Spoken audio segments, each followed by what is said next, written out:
I'm Dr. Barlow. I'm Dean of the Graduate School, and I appreciate you taking time out this evening to spend with me to learn a little bit more about the policies around probation. It's not going to take me very long to share the information as I'm going through it. If you have questions, you can use the chat feature or you can use the Q&A to put your questions in. And then after about 15 or 20 minutes of me sharing information, I'll be able to answer your questions, okay? So to get us started, the goals for this session are: one, I want to make sure that you understand the difference between your cumulative GPA at the graduate level as well as your program GPA, because both GPAs come into play when we're talking about probation. And then I also want to basically have you make sure you understand the probation policy. This probation policy changed, I think 2 falls ago. So it's still a fairly new policy. And so if you're talking to someone that was on probation, you know, say 3 years ago, they had a different experience than you would have right now. So I want you to be aware of our policy. And then I also want to talk just briefly about what are some things that we have on campus in place that can support you in being successful, so that you are successful in your classes and then no longer on probation. Before I do though, before I start, I do want to say that, like, I typed probation into Google and these are some of the images that came up. So when we hear the term probation, it has a very negative connotation to it. And yeah, so it doesn't sound like a good thing. And in a lot of situations, it's not.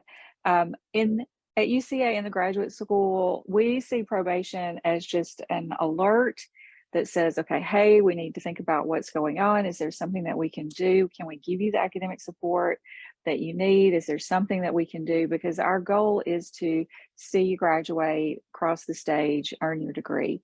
So while probation is to be taken seriously, because there are ramifications if your GPA doesn't improve, the way we view it in the graduate school is that it's an opportunity for us to stop and say, okay, let's see what's happening and can we do things differently so that this person will be successful. So that's the frame of mind that we take when we talk about probation.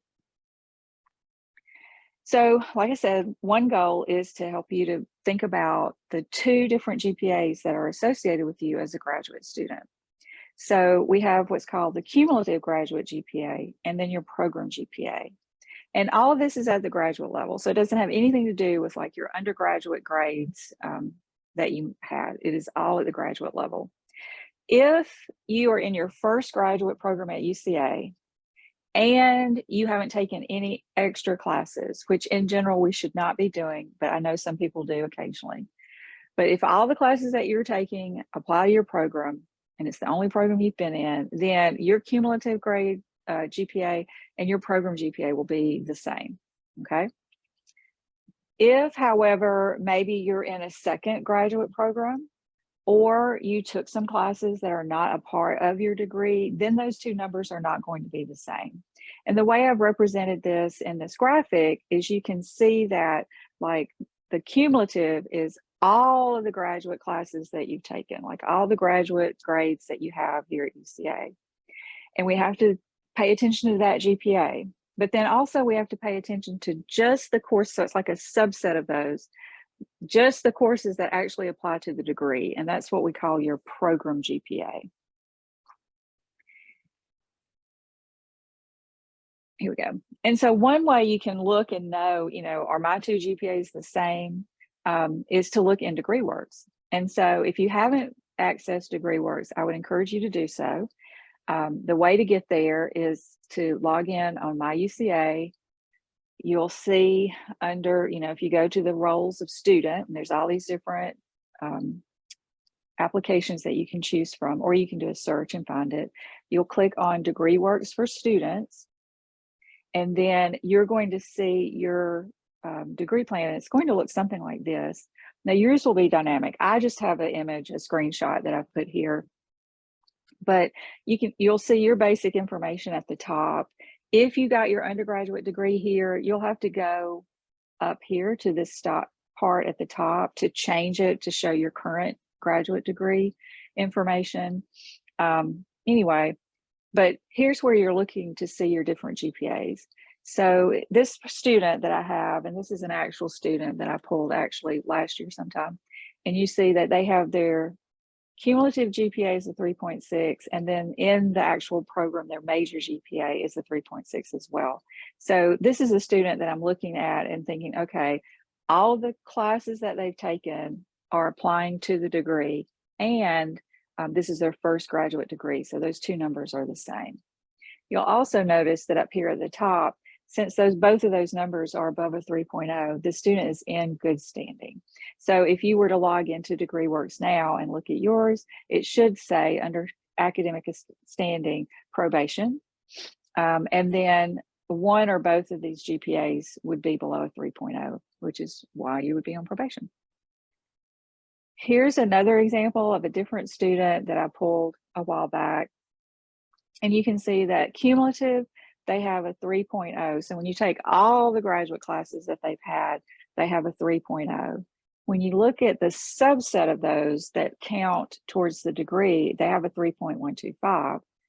What that tells me is that the extra classes are actually pulling down their overall GPA because their program GPA is higher, which is one of the reasons that we say don't take extra classes, because that can hurt you. But again, this student, both of those are above a 3.0, and so this student is in good standing. To be on probation, either one of those numbers below 3.0, you're on probation.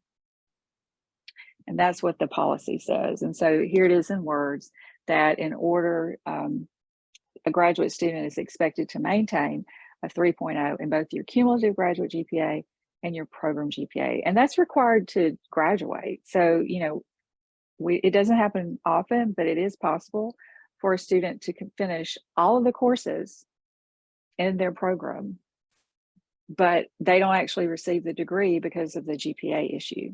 And that's why we want to support you now in figuring out, okay, how do we do things differently? So paying attention to those two GPAs is important. Part of the probation policy also tells us how many hours that you can take while you're on probation. And it really depends on the program that you're in. And our programs fall into two types. So you're either in a cohort program or a non-cohort program. So I'm going to try to explain those, and you be thinking about which type of program you're in. Cohort programs are programs like physical therapy, occupational therapy, the CSPA program, if you're going full time. There's some in psychology. These are programs where they basically, it's a lockstep program. So they tell you, you're going to take these classes this semester, and then you're taking these this semester. And like there's a group of students and you're all taking your classes together, and there's no veering away from that plan. So that's a cohort program.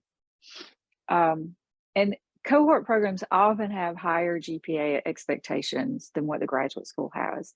So if a cohort program has higher expectations, you should be looking at that program's guidelines instead of the graduate school guidelines. But with that said, other programs that are non-cohort programs, and two of the examples I have here are the MBA and the MAT, these are programs where you have more flexibility in terms of the classes that you're taking. You can, you might sit down with your advisor and they say, well, what would you like to take? Or how many hours would you like to take? And so because of that flexibility, you see different people in different classes. There's not a sequence of classes that you have to take the whole program in a certain order. So that's a non-cohort program.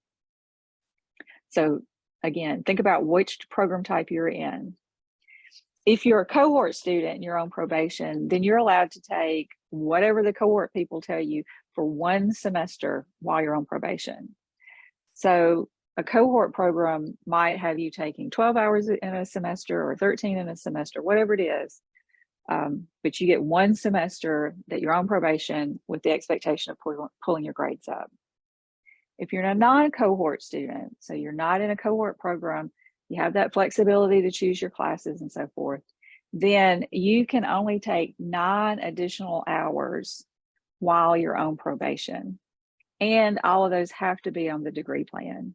So if you are trying to take 12 hours, we're going to tell you that you need to drop 3 of those. If you're trying to take a class that doesn't apply to your program, we'll tell you you have to get out of that one. So you have to take no more than 9 hours, and everything has to count to the degree. So to represent this graphically, if you're a cohort student, you're in a semester, you took however many hours they told you, you didn't have a 3.0, you find yourself on probation, and then you have one more semester. So I'm assuming that would be like this summer. So you have the summer semester to get your grades up, and you have to be off of probation after that one semester. If you're not in a cohort program, so you're in a non-cohort program, there's several different ways that this can work because you don't have to take all 9 hours in one semester. So it could be, here's your semester where you didn't do so great. You find yourself on probation.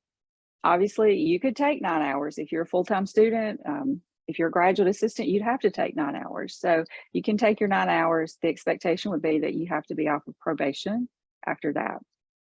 If you have some flexibility or you're going part-time, then it will look something like this. So you land on probation, you could take 6 hours in one semester and then the remaining 3 hours the next semester, or vice versa.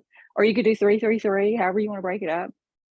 At the end of the 9 hours, you're expected to be off of probation.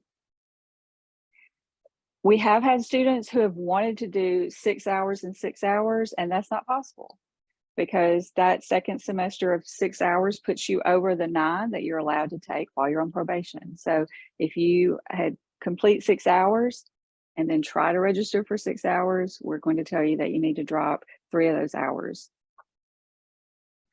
We do have some flexibility in the summer, and I just noticed that this all says 20, 21, 21, which is old, but it still applies. If let's say you were on probation after fall semester and you took 6 in the spring, it is possible for you to take 3 in summer 1. Then we could evaluate to make sure you're off of probation at that point, and then you could take 3 additional hours in summer 2. So because of how the summer terms are scheduled, there is that opportunity that would allow for a total of 6 hours in the summer, but we do have to make sure that you're off of probation here in the middle of those.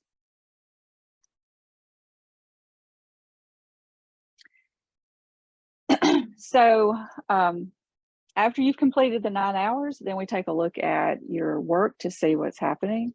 And if you've met the expectations and your cumulative and program GPA are 3.0, then you're in good standing, we're good, and we don't have to worry about this any longer.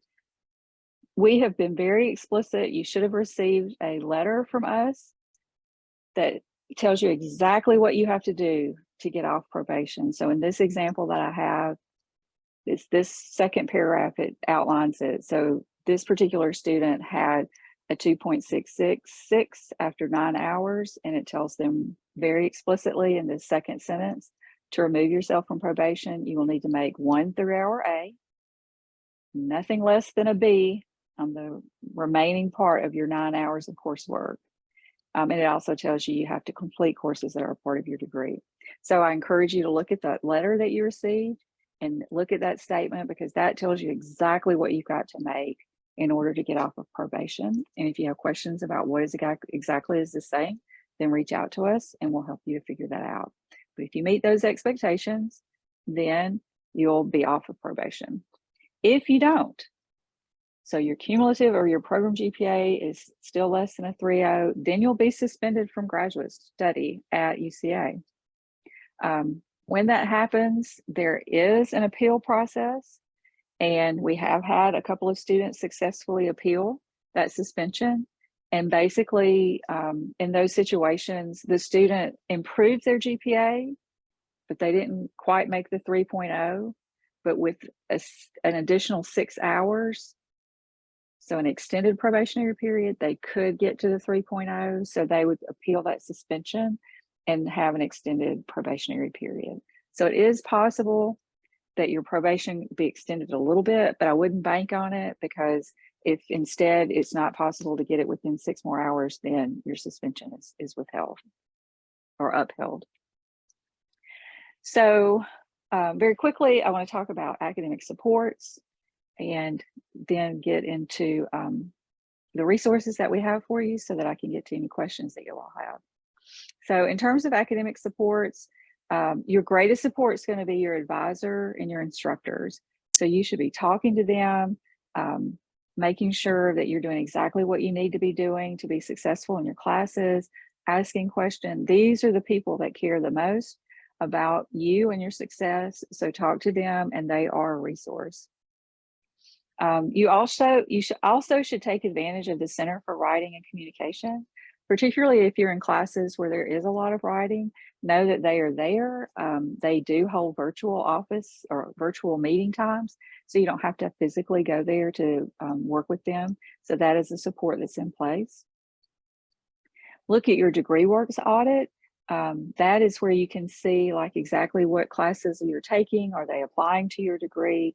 How far away are you from your, getting your GPA and so forth? So that is there for your support as you move through this process. Use the library's research coaches. So there are people at the library who are very eager to help you as you are working, to research a topic or to write a paper. So they are a resource to help you. And then finally, I have attended Bear Scholar seminars, but we won't be having any webinars this summer. But all of our previous webinars are on our YouTube page. So go to the UCA Graduate School YouTube channel and take a look at some of the previous topics, and you'll see information there that could potentially support you in learning how to be successful as a graduate student.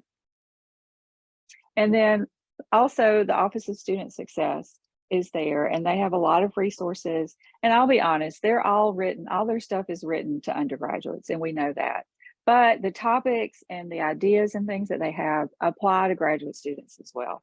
So we just kind of have to push past the fact that they maybe are talking like they're talking to freshmen and know that they have great resources. And so that is a resource to help you. Another piece to this is just your overall well-being too. So it's not all about academic supports, it's about well-being supports. So some things that we have in place. If you don't know John Scott, you should reach out to him. John Scott is a graduate assistant in the graduate school, and his sole purpose is to support graduate students. You can email him at gradsupport@uca.edu. He can answer questions. He can just listen if you are looking for someone to talk to. He is there to do whatever he can to support you as a graduate student. If he doesn't know the answers, he'll find those answers and then get back with you. So he is definitely a resource to support your well-being. The Counseling Center is also a resource to support your well-being. Please, lots of graduate students go to the Counseling Center. They make appointments. I've heard very good things. And students have had really great results when they've gone and talked to someone. So know that that is there to support your well-being. The hyper, so physical activity. It seems odd because, when you are being physically active, you're taking time away from perhaps studying, but that's time well spent because it will actually help you when you start studying. So take advantage of the hyper and other, activity-based places on campus. And then I'm down to my last screen here. So, the goals for this session were to talk about the GPAs, go over the probation policy, and then mention the supports for success that we have. My email's on here. So if you have questions, I'm going to answer some questions now through the Q&A in the chat in just a second. But if you have questions after we get off of this, you can always email me and I'll try to get you an answer. I encourage you to follow us on social media because we're always putting out information around that. And also I do have a podcast called Grad Chats with Dr. B, and I talk with different students and faculty and persons about things related to graduate students. And so I encourage you to go wherever you listen to podcasts and check it out and listen to some of the previous episodes, and you'll get some helpful information for you as a graduate student. So with that, I will pause and see what kind of questions I'm getting from folks.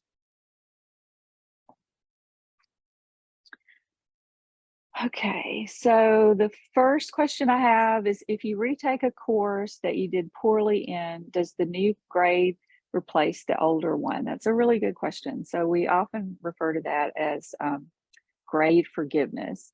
And that happens at the undergraduate level. So at a lot of universities, grade forgiveness exists for undergraduates, but it does not exist for graduate students.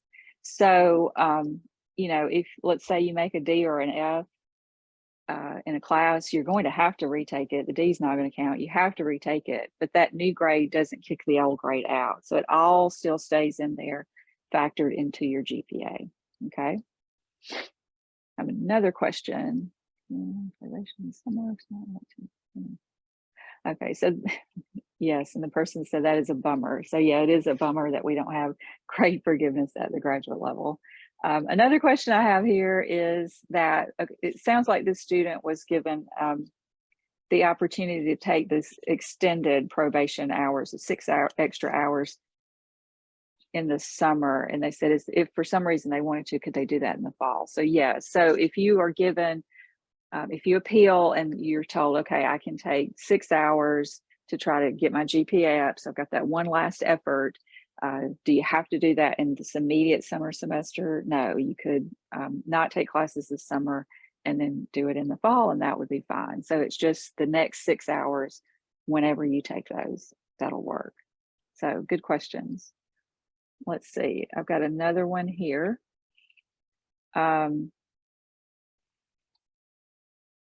So, okay, so this is a question, I get this a lot, like students want to know if I'm not doing well in this program, so maybe my GPA is below a 3.0 in this program, then can I switch programs? Can I start a different graduate program? And the answer to that is no. So at the graduate level, there's no such thing as switching programs, okay? So when students think they're switching programs, what they're actually doing is they're applying to a different program and being accepted into that other program. So if you're on probation, which means your GPA is below the 3.0, when you apply to another program, you're not going to meet their admission requirements because those are going to require the 3.0. So if your grades are below the 3.0, you don't have the option of like trying a different program. The best thing you can do is work within that program and get your GPA up. And then if you'd like to try a different program, you can apply to another program and see if they'll admit you, okay? Okay, here's another question. So if you're suspended, is there any way that you could ever come back? So it hasn't happened yet, but we did write a new policy last year, I believe, that says if you're suspended, if you wait a year, and then you can, after 1 year's time, you can apply to come back, you can appeal to come back to give it a try. And in that appealing process, you can talk about what's changed in that year and how you might approach graduate school differently. So you do have that option, but you have to wait a calendar year, okay? All right, let's see if we have any more questions. These are all really good questions.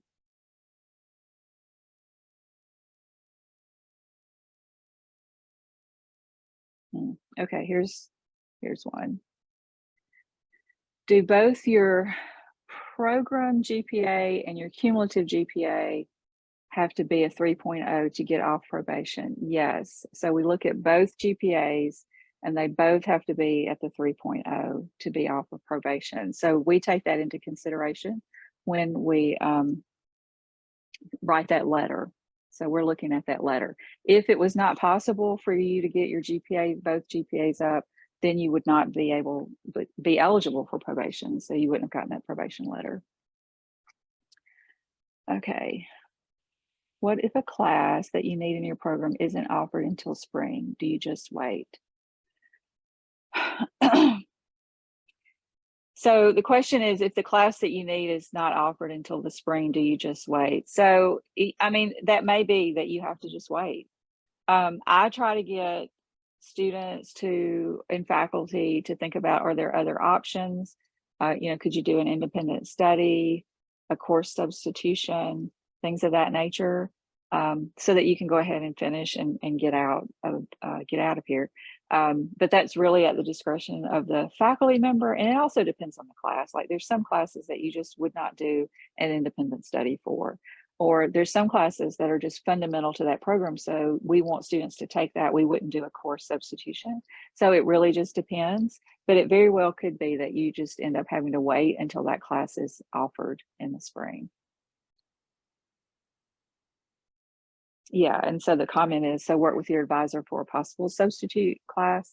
That would absolutely be a possibility. But again, that's at the discretion of the faculty member and the program coordinator as to whether that will work out or not.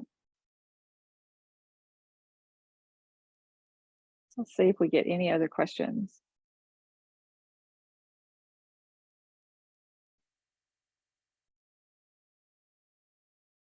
Okay.